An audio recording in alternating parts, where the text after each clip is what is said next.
special enhanced version of the Thanks for Rolling podcast. This is the COVID-infused post ADCC travels edition of the pod. How are you, Pat? Live from Las Vegas. Yes, live from Las Vegas. Some of us are in Vegas, at least. We have our Las Vegas props, though. That's right, we do. I don't have my dice, though, because they're at the studio with you. And yep, there they are. Rolling them. And here I am at home in quarantine. So we figured that would be the safest way to keep Pat from getting sick. Yeah, So, we didn't want to kick this down the road too far. I'm trying to hit it while the thoughts are still fresh. That's right. So, we just got back from ADCC what day is it? I don't even know at this point, right? We got back about a week ago. A week ago, yeah. Yeah, time's flying. Super fast.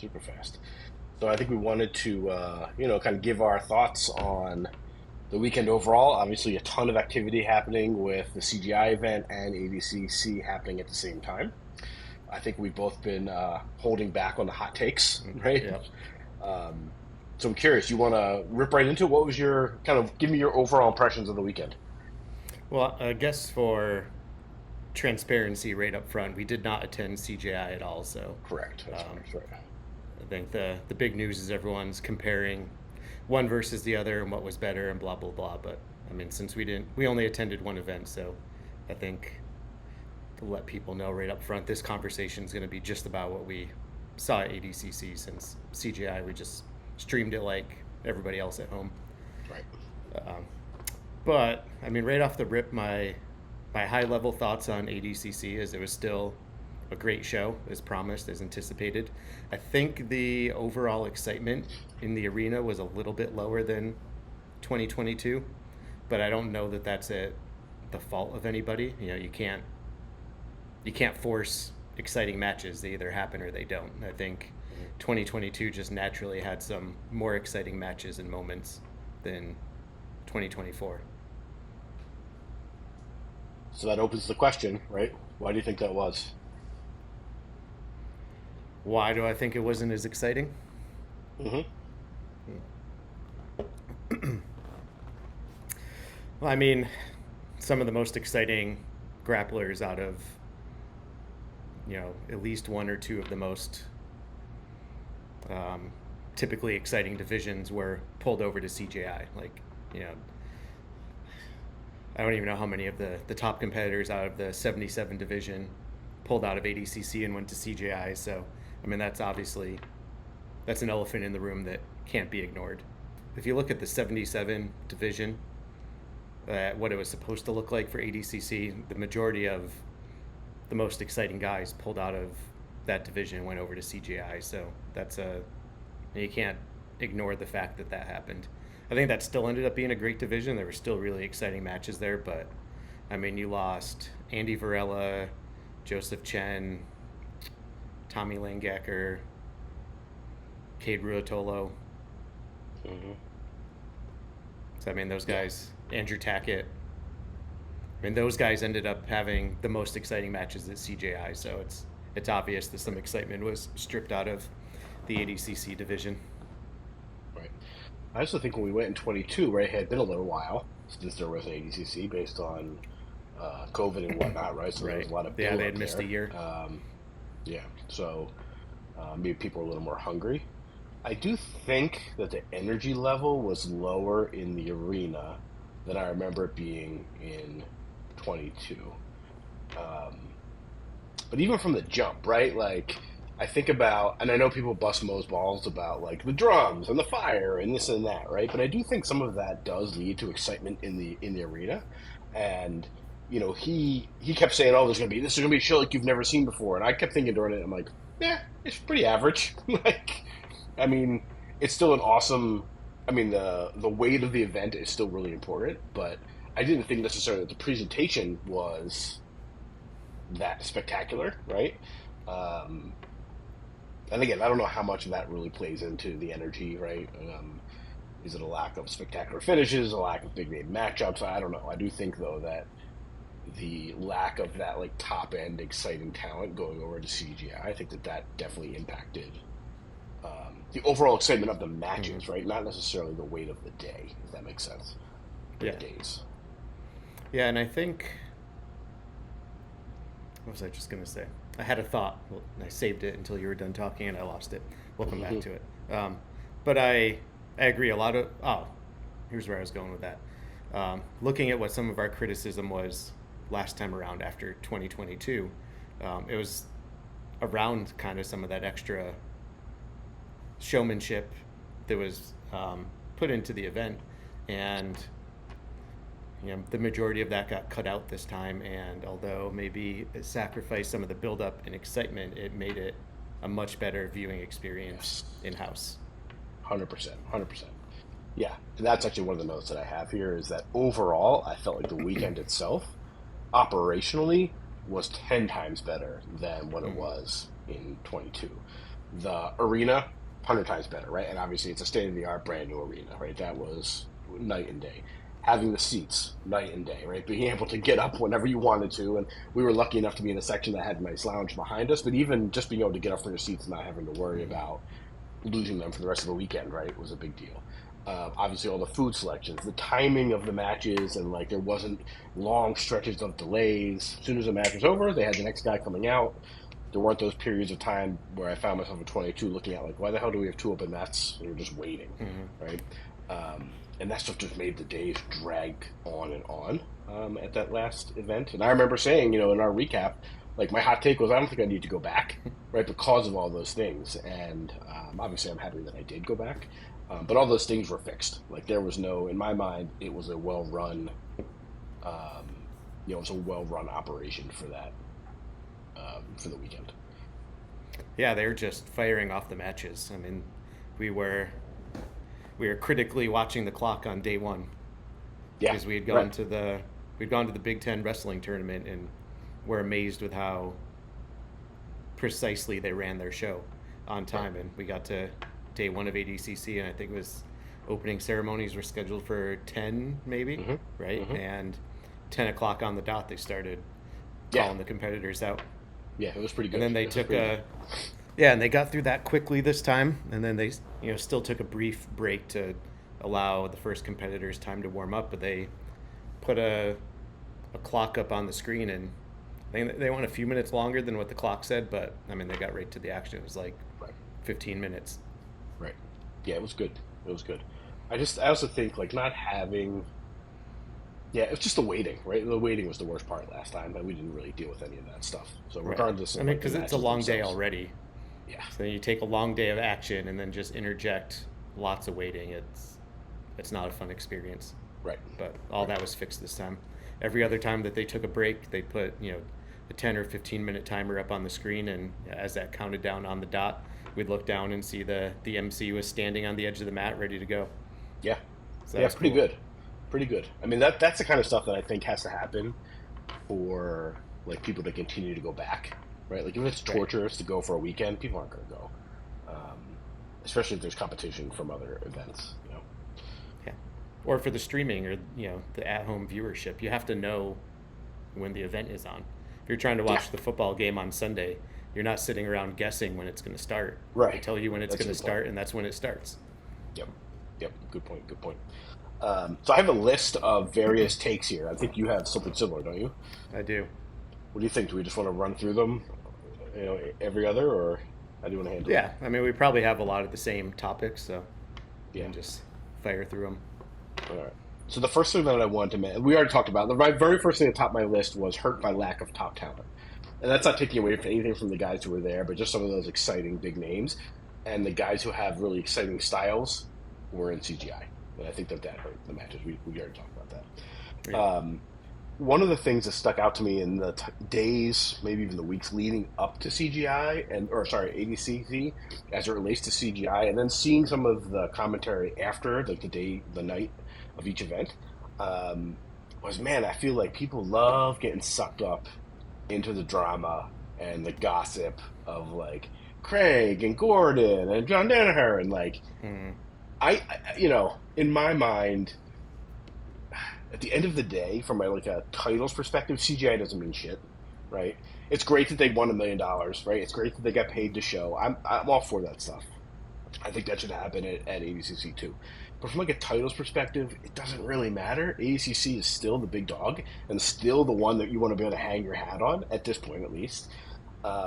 But people were trying to make it such a competition between like the two events, and I just think people love getting sucked into that drama. For It sure. doesn't mean anything to me whatsoever. I couldn't care less who says what, who does what. Like that means nothing to me. But that's all you saw all over the place was just people love getting sucked into that crap. Right? Craig was right. Blah blah blah. Like, I oh know my they keep gosh. sharing the they keep sharing the side by side arena comparisons, and Uh, obviously it's one arena at its peak attendance, and then the other arena like as the doors opened and it's still empty. right, right, Of course, right. attendance at ADCC was definitely impacted. It was, I know all the tickets in the lower level sold, and there was no point where the entire place was full, but it was far from empty once the matches got going.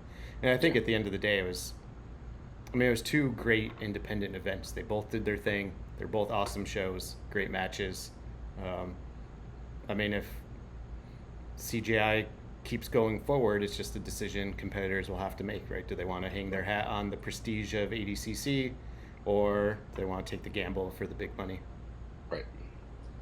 I'll be curious to see in the future whether or not ACGI continues. And I know Craig has said like we want to keep doing this year over year, right? But if it continues, does it happen on the same weekend still? Mm, Because then you're really forcing the competitors and the fans' hands. And maybe ultimately Craig wants like people to stop just going to ADCC altogether, right? Or stop watching altogether. But I feel like that's akin a little bit to like the XFL, and it's having its Super Bowl the same weekend as the NFL Super Bowl, right? It's still the NFL Super Bowl, and that's mm, still the thing everybody wants to do, regardless of whether or not the XFL is paying them more, right? I just think that sea change is so freaking hard to make. Like that is a massive change to have that take over. And if anything, the best scenario I think for everybody is that yeah, maybe athletes start getting paid more in ADCC then, and then the mm. CGI isn't necessary anymore at that point. Yeah, there's a valid point to it. ADCC, I believe, has paid the same prize money since its inception Mm-hmm. in 97 or 99. Mm-hmm. So that's a long time without bumping up that pay at all. So I definitely understand the the complaints around that. As a fan, I hope going forward they're not on the same weekend and they're not, fighting to pull competitors from each other just so we can Right, see the best competitors all in the same place. right. Potentially, they could do both events at different times during the year. I Mm-hmm. know Craig's saying he's got the funding ready to go for the next one and whatever, whatever. But at what point is some investor not going to be on board with just donating $3 million to run a Right, jiu-jitsu event? I'm right. sure. They're probably making good money off the monetization on their YouTube stream and all this stuff after the fact. But day one of their event, their arena was pretty empty, and then they went on a massive marketing campaign for day two, selling half-price tickets Right, and filled right, it up. right. Yeah. I No one mean, talks about my that when they're showing the side-by-side attendance. right, right. Yeah, and my first thought when I didn't really think anything of it when Craig announced his event, and then as guys started like saying or committing to going to his, I was thinking to myself, well, shit, good for them, but like I'm screwed as a fan, right? Like now, Exactly. an event that I bought tickets for way in advance, I was expecting to see the best guys in the world. Some of those best guys aren't going to be there. I'm like, well, what the hell, dude? You had to do it on the same weekend? Like, good for them, bad for me, right? That's the way I Right. look at it. You could have gone to both, but then you had to pay more money. You had to spend Right, more time. right, right. All right, Yeah, I could have got. ready for my Go ahead. topic. Yeah, let's go. So I'm sure on a few of these we're going to be pretty well aligned. Biggest upset. I don't think anyone's going to deny Pixley over Oh yeah, Miragali. yeah, that was awesome. Miragali was out there ahead of time, telling everyone that would listen and those that didn't want to listen that he had already won double gold and was just moving on with it. Right, he's a dick. Right, I don't know whether that's like the Gordon influence on him or what, but like, my God, man. Even during his first match, he was like strutting around. Like Yeah. I don't know what it was for, but like indicating like I don't know whether he was making fun of the guy or someone else saying something about his knee being hurt. And I probably said this on the pod before, but like my one of my biggest pet peeves in any sport is like, oh yeah, praise to Pat, he did a great job, but, and I'm not taking anything away from him, but Yeah, like I got slept shitty last night, or whatever the freaking excuse is, right? And right. that's exactly what he did in there. Yeah. So Unfortunately, we missed seeing that live. yeah, We'd gotten a little hungry and went up and grabbed some food, and we were standing up in the lounge and heard the place erupt. yeah, Saw it on the yeah. TV screen. Saw it on video of all Yeah. the things to miss, right? Yeah, But it was terrible. pretty akin to when Heisem upset Cyborg in the first Yeah, round last ADCC, like blew the lid off the place. yeah, yeah. I mean, and considering Marigali, well, love him or hate him, obviously was considered one of the favorites to win his division, if not more. That was Yeah. big. That was big. Yeah, and I know, I mean, he dislocated his shoulder on the landing and claims he didn't, actually get submitted. But like I said before, it's not like his shoulder just fell out of socket while he was standing there. His shoulder got dislocated because he got thrown on the mat multiple times. Right, right. So Sorry, dude. regardless of what you're tapping to, you tapped, you lost. Exactly. Yeah, exactly. Yeah, 100%. I don't think anybody will argue with that one as the upset of the weekend. Yeah, it's interesting just seeing the progression of Pixley with his wrestling pedigree. You hear all the time about all these jiu-jitsu guys working on their wrestling, and especially New Wave. You hear how good they've gotten with wrestling and judo and this and that, and you got a purebred wrestler like Pixley out there who's developed a jiu-jitsu game, and he's just untouchable on the feet. Yeah. Let's stay talking about the feet, right? Because one of the things that I wrote down early on in the weekend was the stand-up at ADCC is not interesting. And I don't know what it is, but like too many of the matches are on the feet for too long without any action happening, and it's a lot of hand fighting, right? But you see very few guys like changing levels for shots, like like no judo throws. I mean, there are some obviously. You just don't see a lot of action, and it just feels like they're hand fighting for head position, and pushing each other outside the mats. Yeah, I think it's a factor of the rules in the scoring system, which is another note of mine that I have here. Especially in the finals, you get penalized if you pull guard at all during that match. So, Hmm. that you're forced to stand up and wrestle, and it's very hard to score points off a takedown. So, the guys don't have a ton of motivation to expend the energy and take the risk to really change levels and try to take somebody down when they're just going to bounce back up, or they're going to turtle, and you spend all that energy and you got nothing for it. So Yeah, I think it leads to a lot of this patty cake, interlaced yeah, fingers pushing each other around. hmm yeah. I was like found myself thinking like during the matches, like, all right, guys, like something has to be different here. Like we've got like, can we get to the jujitsu? And I know people will say, oh, Jeff, but everybody starts on the feet in the match. Like, yeah, I get it, right? But like, let's do something to get it to the ground and commence with the actual grappling there. Yeah. I don't know. Yeah, I really think it's the scoring system just forces a strategy that gives us those kinds of matches. It's Yeah, so hard to score points. yeah, yeah. So that was definitely something that stuck out to me. And I know you Yeah. talked a lot about scoring overall, right? So Right. If you can push somebody around, keep it on the feet, not take much risk, a lot of guys will win 0-0 decisions just based on the aggression and, initiating a couple of attempts here and there. So that a lot of matches go down that way. We see tons of 0-0 overtime ref decisions. hmm did you have some stats to back that up? I did not bring all my stats, but I reviewed them before I came in if we want to keep it on the topic of points and Yeah, scoring. go ahead. Yeah, go ahead. So, the overall ADCC scoring system match format, which people have generally liked for a long time, is first half of the match, there's no points. It's technically sub only. And then second half of the match, there's points. So the idea is, allow people to take the risks in the first half when there's no points to worry about, and then, get to the points after. But it seems as though, and I don't know if it's changed over time. I haven't looked at ADCC as a whole over the years, but at least lately, that first half of the match doesn't seem to lead to more submissions or people taking risks. I think they're all playing the long strategy. They're trying to end up in a certain place right before the points period to best put themselves in position to score their points. But aside from some outliers, I just don't think that format is leading to opening up the submission game that it was intended to. Hmm. And we did run some stats on that thanks to our data analyst, Ryan Deering. And in this ADCC, it was split just about equal. There were the same amount of submissions in the no points as there was in the points period. So to me, that just means those submissions were going to happen regardless at that point in the match. That's interesting. That's interesting. I didn't even ask you about like what you had run, so I kind of wanted to come in blind. Mm-hmm. But I'd be curious to know the disparity in those, like what based on like what the ranking or the seedings of the competitors versus the time frames, right? Like our higher seeded guys getting submissions quicker, and they were going to get that anyway, right? I don't know, but be curious to have Ryan crunch some additional numbers there.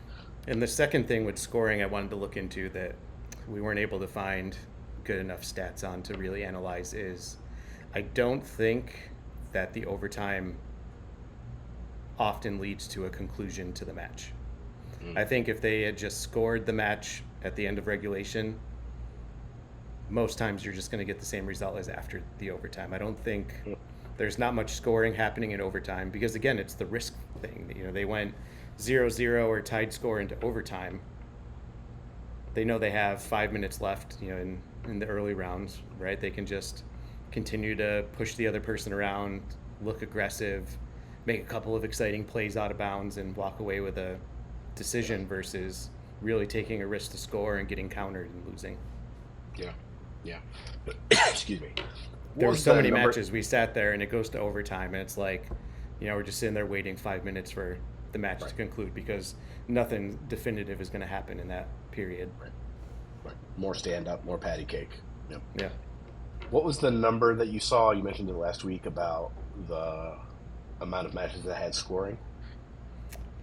So on the Flow Grappling Recap podcast, they said there were only 2 matches where both players scored points. So basically, if you score points, you're going to win the match. It's wild. Yeah, I didn't sum up how many matches there were, but yeah, only 2 of them they said had both players score points. Yeah, that's crazy when you think about it.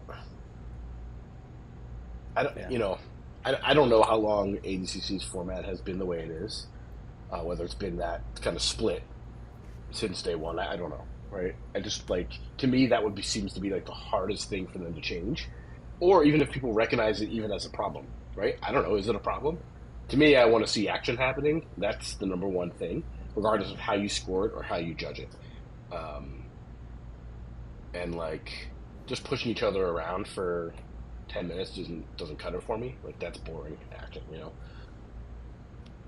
Yeah, I think I've been a proponent for ADCC rules for a little while now, but after watching this whole last cycle, you know, the trials cycle into Worlds, watching a lot of the opens, I think the scoring is just too complicated and too difficult, which just leads to, you know, low scoring matches and a lot of decisions. Yeah. I don't know, how many submissions do we have in FNGL? That's clearly the rule set to adopt for ADCC going forward. I'll reach out to Mo after this and put our vote in. Our 90% finish rate or whatever it was. Yeah. I think instead of, I don't know what they do with the overtime. A couple of thoughts I had were either have no overtime, just make your decision at the end of regulation. Because that's another gray area. If you look at, there were several big matches where the decision after overtime just didn't go the way anybody expected it to. And I dove into this a little bit too. If you look on the ADCC website, it states that after overtime, the decision is judged on the entirety of the match, regulation and overtime. But then I've known several people that have sat through the rules meetings and they say that they judge it more heavily based on the overtime. So it's like, you can't have it both ways. Like, people need some clarity on what's being scored because that's going to dictate how they act in that overtime. So you do see matches where someone kind of got positionally dominated in regulation but didn't give up points, and then they get to overtime and do one or two exciting things and they win the decision. That Yeah. doesn't feel fair to me. I, I mean, I think that even if they say that the rules are, we're judging it as a whole, it's impossible to not consider the thing you just witnessed, right? Right. Like that recency bias is impossible. So if that's Um, the case, just make that the written rule. right. Or get rid of overtime altogether, right? Or have open scoring for the first, for each 5 minute period, or at the end of Hmm. 10 minutes, whatever it may be, right? However you want to look at it. But something has to be done to counteract that. And we want to talk about PJ's match now, or should we hold off on that one? That's it. No, I'm ready for it because I have a continuation of the overtime that plays off of that match. Um, how about there's no reset for overtime? Clock runs down in regulation, hits zero. There's no score on the board. We just roll right into another 5 minutes or whatever it is, right from where we are. Yeah, so they don't even stop them at all. So PJ Yeah, is advancing to why should there Mount. be a clean reset? Yeah, So yeah, PJ versus Mika is the perfect example. PJ was, a half a second or a second from securing the points for the mount. Why should he have to give all of that up and start back on the feet again, where this other guy is the biggest threat to him? yeah, but what happens? I mean, do you stop the clock then if PJ's advancing towards submission and time runs out? Do you stop the clock I'm a like in big fan of regulation? no save by the bell rule. Yeah. So there's some things you probably have to adjust in accordance For with sure. that Yeah, continuing clock roll. there's Yeah, multiple prongs to the tweak, but yeah, yeah, I've always been a fan yeah, of the idea that you can't get saved by the bell if you're in a submission. yeah. I mean, that keeps guys from just stalling out. Like, I've only got 1 second. I've got it last year, right? Yeah.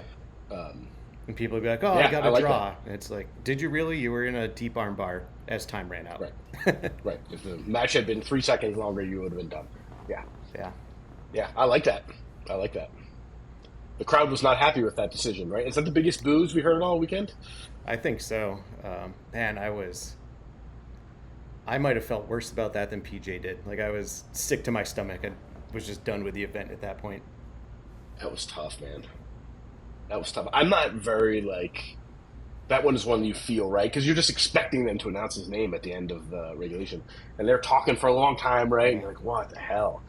From our vantage point, it looked like PJ did everything he needed to do, and then at the very end, right, Miki got like somewhat back control. Like I didn't even go back and watch it, frankly. Yeah.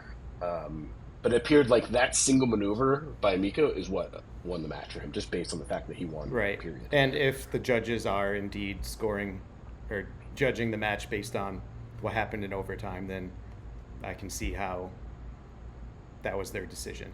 But my feelings Right. were going on the overall match where, I mean, PJ had him stuck to the floor for the second half of regulation. Yeah. Before Yeah. points, took him down, passed his guard. Then during points, time ran out as he was just trying to settle down the mountain. He had already passed. All he had to do was stabilize for 3 seconds, and he would have had his points. Right. Right. Yeah, it's tough. I mean, good run for him, right? Finishing, what's his face for Elijah Dorsey bronze. for third. Elijah, Yeah, thank you, Jesus. Um, so that was good to see, but yeah, that was a tough moment. A yeah, lot of because boos. I think he would have beat Wagner in the finals. Yeah, yeah, I mean, yeah. Me bronze is too. great, Me but too. I think ADCC gold was right in his reach. That was the mission. Yep, yep. And you feel bad, So, all right. people booing Micah because he's a 20-year-old kid, super nice, very well spoken, loves everybody, loved by everybody, but it wasn't his fault. Yeah, no, it wasn't about him at all, right? It was literally the judge's decision. It Yeah. had nothing to do with Mika. So yeah, that was We yeah, could that was see tough. in That house was tough. however the results were getting sent over to the MC, whether it's popping up on his screen or whatever they were motioning. Like I saw him like look and then like put his hands up and look over to the mat side table and then made the announcement for Yeah, Mika. yeah. It's crazy. That was crazy. It was crazy. Yeah, that was the best I've All right, ever seen what's PJ next? look by far. That was crazy. Oh yeah, that was awesome. He looked great. What's He looked great. next? What's next on your list? Breakthrough athlete of the event. Okay, we're going to say the same thing here, right? Adele. I think so. Yeah. Double gold from the latest weight class for the women. submitting almost everybody. She was awesome. She was awesome. Yeah, I remember last time through, I was like, "Oh, I'm super excited about Fionn." Da, da, da. And Fionn had maybe some more accolades at that point, but I was like, "Dude, Adele was like a little whirlwind yeah. Fionn for her submitted matches." Adele first round last Yeah, ADCC, yeah, yeah, and she's been on a tear since then. She submitted everybody at trials. She's had a couple of WNO matches with highlight submissions, yeah, but even with all that, I still didn't have her picked as a favorite in her division, let alone the absolute. yeah, yeah. The absolute too. I mean, jeez, that was awesome. Yeah, I mean, In again, division, it's kind of a no-brainer. yeah, in the Go division, ahead. I thought for sure. I thought Misa Bastos could have been at the top of that, or Bia Basilio. Obviously, Fionn and Mackenzie Dern were both supposed to be in there. But even with them Yeah. gone, Adele was not the favorite on paper in my Hmm. analysis. And she came out. I think she submitted everybody in her division, and then she submitted 2 out of 3 in the absolute.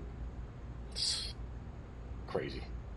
Yeah, I she was mean, she awesome. didn't submit Bia Mesquita in the final, but I mean, she was in a triangle for Oh, like that's six right. minutes Yeah. to close out the match. Right.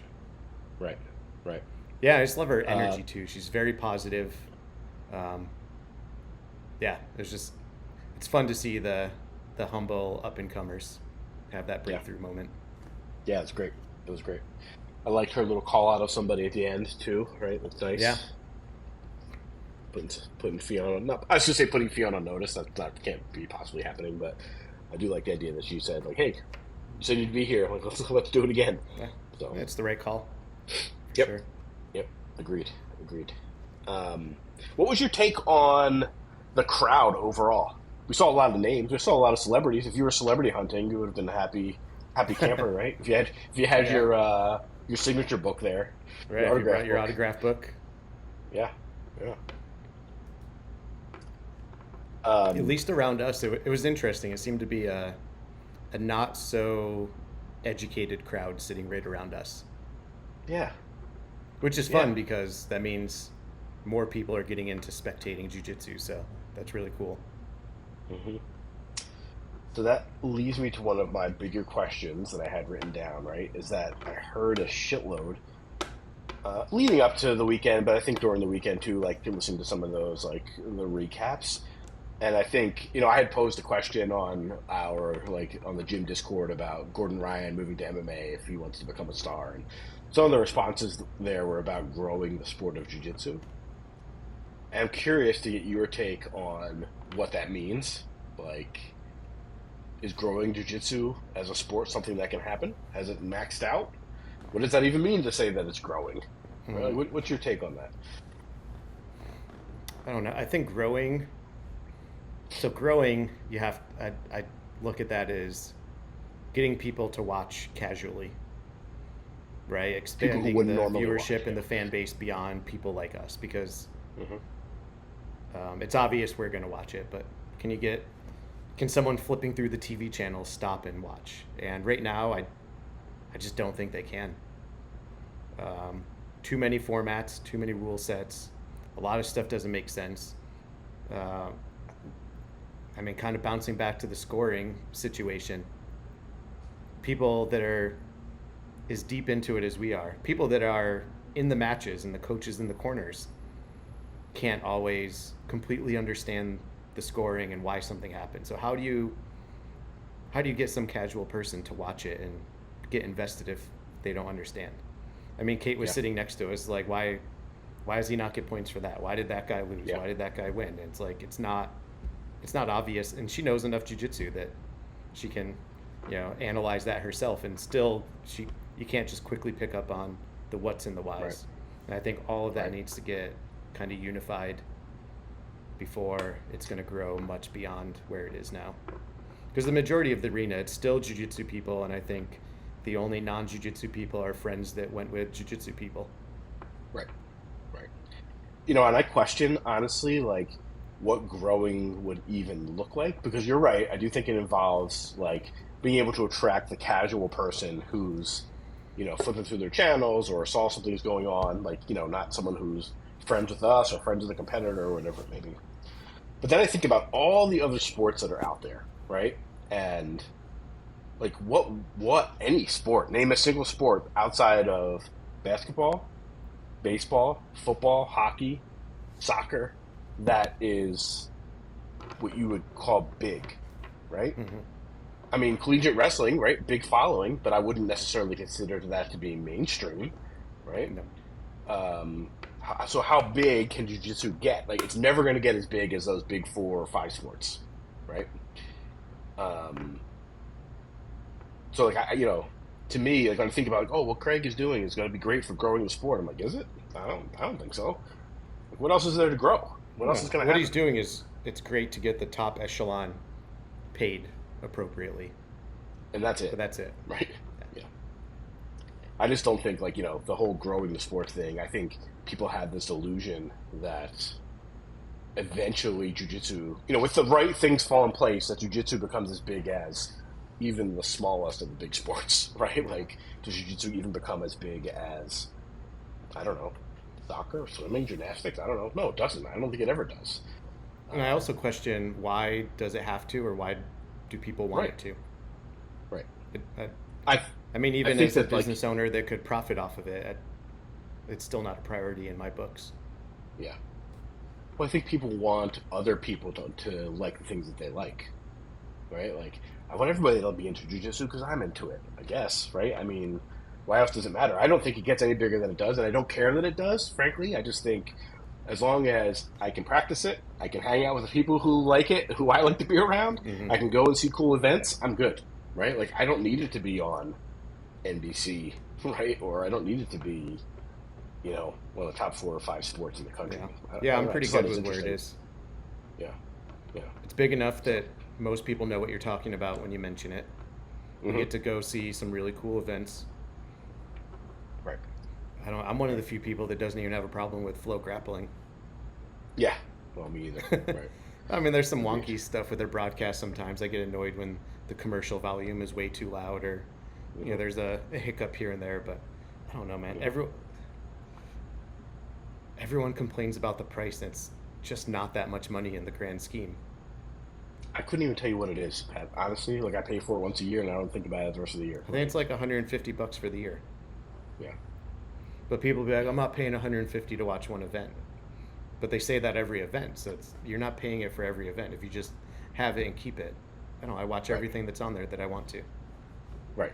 I mean, we Look watched. at what you pay for other streaming apps and other services in Right, your life. right. I mean, any ADCC event we want, all the collegiate wrestling that we want, the Who's Number One events. Like, I mean, I watch. Even if you only watch 5 events a year, which is not, I watch more than that on there. It's certainly you're not going to pay $25 to watch an event. Sure, you would. You wouldn't think Yeah. about it as a one-off, And I know there's So some yeah, history of them kind of bullying and mistreating athletes and promotions, but I mean, again, that's all in the drama side for me. If I'm just looking at the product I'm paying for, I have no grapes with them. I think they do a fine job, but I yeah, feel like I'm always in the minority with that opinion. yeah, yeah. I know what you're saying. All right, what else you got? Mm-mm-mm. I want my phone open. Oh, what do I have? I made a short list of competitors that impressed me, kind of outside of the big upsets and the breakthroughs, just people that I think were exciting, had good performances, kind of all around standouts. For me, we already talked about PJ. I mean, he looked phenomenal in that entire run. Um, his last match against Mika, he got hit with a highlight reel flying armbar. But Hmm. also have to take into account he had a war with Andrew Tackett right before that match. Like when however long the match was, like it was mostly on the feet. Andrew Tackett never stops. Like PJ was, it looked like he was on Jello at that point. Yeah, Like could barely stand up. Lost that match.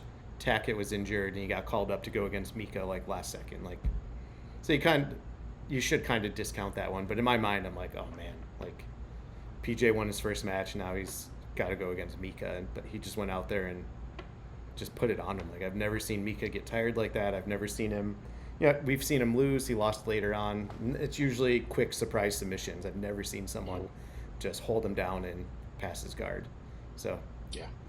he impressed me. And then, kind of on the same topic, Dante Leone lost early in his division, but came out and got a submission over Mika. And then I think, did he end up getting bronze in the absolute?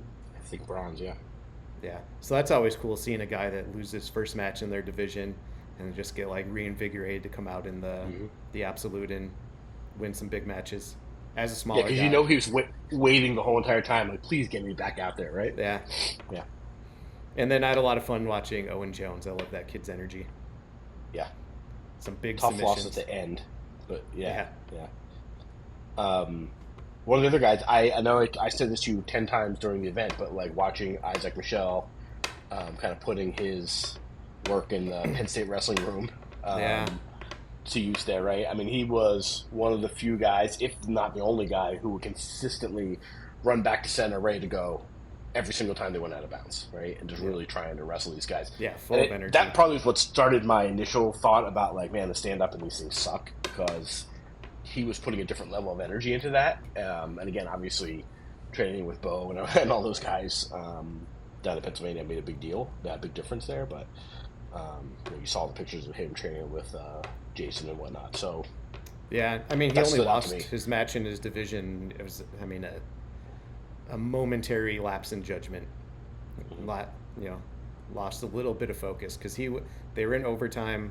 I believe his opponent had a negative, so he could just cruise that one out to victory. And I think he tried to force the issue on something and got tangled up in a knee bar while he was standing. Yeah, yeah. Then I he just came like to back see and the won some energy. matches in the absolute. Right, right, right. So that's exciting. Like, I like to see that again, because considering the fact that I was down on the wrestling side of things, it was good to see Yeah, his action there. You I can was definitely saying see in the my translation, which is cool. right. In my high school wrestling room, there was not an option. If you went out of bounds in a match, it was expected that you were the first guy back to the center. Hmm. Yeah, yeah, that's cool. That's cool. Um, But I mean, if there was some kind of push-out rule or something like there is in freestyle wrestling, he would have had 100 points in that match. oh yeah, yeah, exactly, exactly. Um, let's see what else is on the list. Who else did you think was exciting? Anybody else? I don't know that I would call this exciting, but I was surprised again to see Wagner and Cyborg go as far as they did. I'm like, I don't get it. Like, those guys have either just mastered the ADCC rule set, right, and that experience that they have. Like, here's two guys in their 40s, right? Yeah. I don't, again, find either of them particularly exciting to watch, although I do like the fact that, Wagner's having the time of his life out there.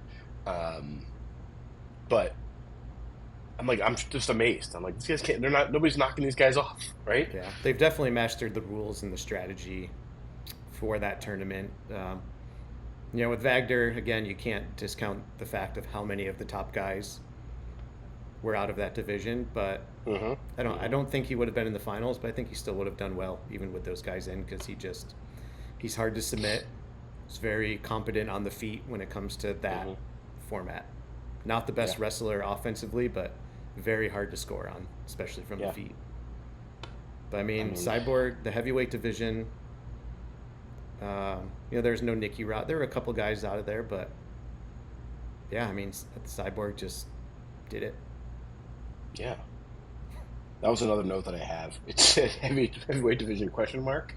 I mean, that's the first set of matches, right, of the day. And I think we were all like, right? Like, Yeah, snoozer. hey, yeah. Man, they were rough. I do want to give a shout out to the heavyweights though, because they came out second round, and it was just like all Yes. submissions from there on. Yes. I think you had made the comment, like, did someone say something to them in the back? Yeah, Right? Like, either someone let's said get it something, moving, maybe guys. they got stimulated with some submission bonuses backstage. But Right. first round was a snoozer, which you'd expect more submissions first round because it's high seed versus low seed. But Yeah. then they came out second round and semifinals and just submissions across the board. Let it rip. Yeah. Yeah, big difference. So that was cool. Props to the heavyweights. What else you got on your list? Anything? That covers my list. Yeah. Those I have all the I main have points two I have. questions for you. Yeah. So fast forward 2 years, and you have CJI and you have ADCC again going head to head, and the same percentage of competitors have moved over to CJI, or even if it's the same names, which one do you go to? Huh, I don't know. So assuming they're same place, same time again. Yeah, yeah, all things being equal. Yep.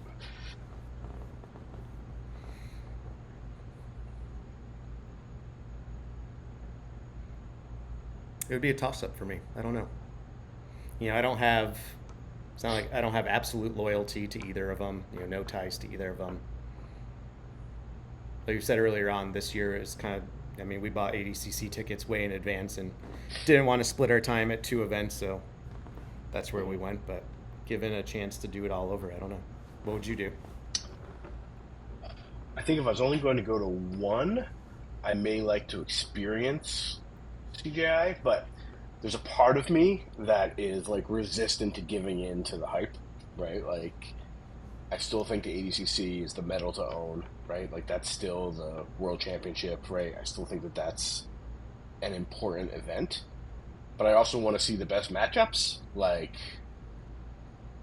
being there for Rotolo and Tackett, like, come on. I mean, some of those things, like, you just, Right. The excitement of the crowd is certainly a yeah, factor. that's something there, right? I don't care about like the super fights, like Theon demolished Mackenzie like I expected. Craig's match was kind of a joke, right? Like, Yeah. I don't care about any of those. Like, they don't mean anything to me. And We maybe if left CGI before was a both little, of Gordon's matches. we didn't give a shit about Gordon's matches, right? Um, so I don't know. It's funny because after the event every year, I'm like, all right, I don't have any desire to even think about traveling or being in Vegas for 4 days or any of that stuff. So I'm always like, oh, I don't need to even go back to it ever again. But Well, it's a then, nice two-year break. yeah, next year when you're like, hey, we're at ADCC tickets are going on sale, and I'm like, okay, I'm in, right? So I won't give any ludicrous hot takes like I did 2 years ago. But I don't know. Here's I don't know which I something. would go to. Here's something nobody's talking about though. Some of those over 80 kg matches at CJI were excruciating snoozers. Mm, 3 5-minute rounds. I mean, some of those matches dragged on, and they were, rightfully so overshadowed by the excitement in the under 80, and then carried by Nicky Rod in that over 80 division. But a lot of those matches were boring, and with only yeah, one match at a time, running through that whole first round, that's a lot of sitting and watching yeah, non-exciting matches. So obviously the hype is how exciting it was, Cade versus Andrew, blah blah blah. Again, rightfully so, but it's not like the entire event was that exciting from start to finish. I yeah, personally, I say this all the time, I love the chaos of trying to watch all three mats going on in the early rounds of ADCC. I don't go hmm for the top names. I love seeing those early matches, see what who's this trials winner out of Europe. He's going against the top seed from last time around. What's he going to do? And I mean, yeah, that's Owen Jones came out and submitted Gabriel Souza, who got right, silver last time. Like, that's what right, excites me about going. It's not the big yeah, names. It's not certain matchups. yeah. Yeah, it's fun. There's like a little different. It's a different kind of energy there, right? Yeah, trying to jump. I'm watching this match, and then you hear the crowd over there, and Hmm. that's what I like. Even if I'm Yeah. sitting at home Could. watching, it's like jumping screen to screen. I Yeah. just love being in that action. I remember even commenting to you during the NCAA's. I'm like, how the hell are you watching like 8 matches at one time, right? Just love it. Jesus. Yeah. Yeah, that's why I love that tournament too. It's just watching. Just I don't know. It just does it for Yeah. me. Yeah.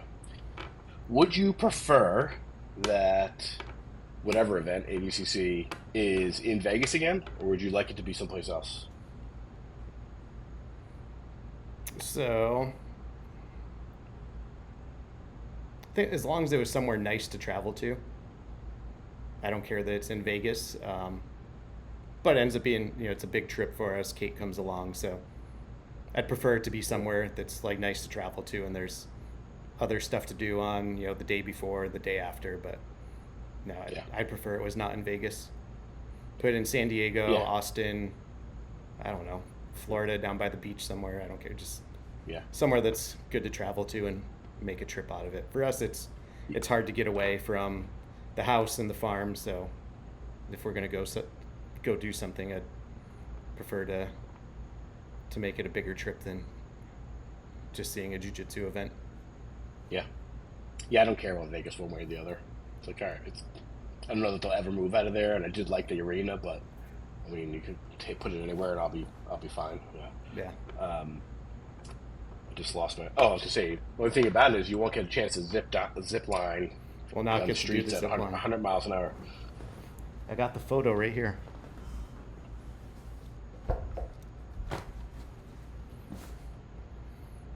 There we are, flying down Fremont Street in Las Vegas. Look at that. You can see Pat and I have two different flying styles. There we are. Is that after or before that picture? The picture was before this one. Before. Yeah. Yeah. So Kate was really wanted to go do it. I was kind of wishy-washy at first. Then I said yes. Then we talked Pat into going, and then it was a blast. Right? It was fun. It was fun. It was good. It was over too quick, right? I could have done that for another, however long it was. Pull some of those audio clips. Yeah. Yeah, I'll have to. I'll make a little video we can plug out to here. Yeah. With us dropping F-bombs for the entire time. So. Oh, now I see where our bags were the whole time. Oh, and they're clipped way up above us. Yeah. Yeah. Yeah. Yep. Yeah, I did a horrible job filming. You did a so-so job. Kate did a good job. Yeah. It's funny. They gave us like these little, not GoPros, but kind of like these little cameras. Yeah, a little handheld. Kind of film around, but yeah, I'll edit something together when I get a chance. Yeah. So. For me, it proved to be more thoughts difficult than I expected to keep that thing pointed at myself while zipping down the boulevard. Yeah, Pat got some buildings in his. Yeah. Overall thoughts, closing remarks. Yeah. I think just to wrap it up, I mean, ADCC was still an awesome event. If people, I guess, if you weren't there, I would just say don't fall for all of the drama and the hype over CGI was amazing and ADCC was empty and all the matches sucked. There's a ton of good jiu-jitsu that happened at both events, and I think they can operate independent of each other just fine. Yeah, I would second that. I think I was going to say the same thing about not falling into all the hype and drama. And I don't know, I think of it like the jiu-jitsu nerds love that crap, right? It's like, just that does nothing for me. And I guess if you're someone who's into that stuff, great. But I still think that ADCC is the preeminent event, and that's the title that you want to have on your resume. And it's funny because from operations perspective, like I have no feedback. Like I have nothing that they did this different. Like really nothing. No, it was great. I mean, it was still long, but there's honestly nothing you can do to shorten it up. You have X amount of matches you have to run through, and here's the amount of time they can take, and they got through them as fast as they could. It's just a lot of jiu-jitsu to watch. Right. Yeah, unless they're gonna run on Fridays, or they're gonna run absolutes differently, or whatever it may be. I think there's no way around. That is one additional point I wanted to talk about. I said this in the Discord when we were discussing the events. Is the viewership aspect. If you look at ADCC at its roots, it was not built to be a spectator event, right? It was the sheikhs wanted to get the best guys together and sit and watch them compete and give them some prize money. If you look at the early years, there's nobody there. Right. And it's multiple days and it's long, and it doesn't make for the best spectator experience. And then CGI was built for the opposite. It was built for the views, one match at a time, much easier to produce and stream when all your focus is just on one match and one mat. And you have the time to bring the cameras out on the mat and do a little interview after and all this extra stuff that the ADCC format is just not built for that. Yeah. We forgot one big thing. I can't believe we're going to let this go. What about the walls? What about the alley? I'm all about the alley. Like, if there's one thing that I have to give like a definitive on, I like the alley. Yeah, Pat said multiple times throughout the event, like, "Hey, look at that! We're going out of bounds. Wouldn't it be wonderful if there was a way to stop that? Either with referees stopping or After watching some matches where there's just no out of bounds, there's no reset. I think there's one reset the entire CJI, and then you go and watch matches where they're just constantly out of bounds and getting moved back in or wrestling into the people, and it's just containing them is the way to go. I'm for it. Yeah. Yeah. There's no reason for it not to happen that way. It's ridiculous. I want to build one.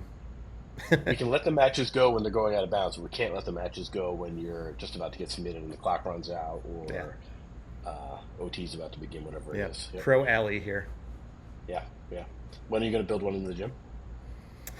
So we're coming up on lease renewal year, so I just want to make sure we're locked down somewhere long term before I commit the effort and money to build something like that. Yeah. So TBD. Yeah. There you go. Write it down. All right, man. Anything else we should hit on while we're together? No, that hit all my highlights. Yep. Same here. Keep sipping your ginger ale. Make your belly feel better. Thanks. In case everybody's wondering. See, there you go. I can't have a Bloody Mary. I'm not having a Bloody Mary like Pat did on the plane. So, All right, guys. Talk to you later. Thanks for listening.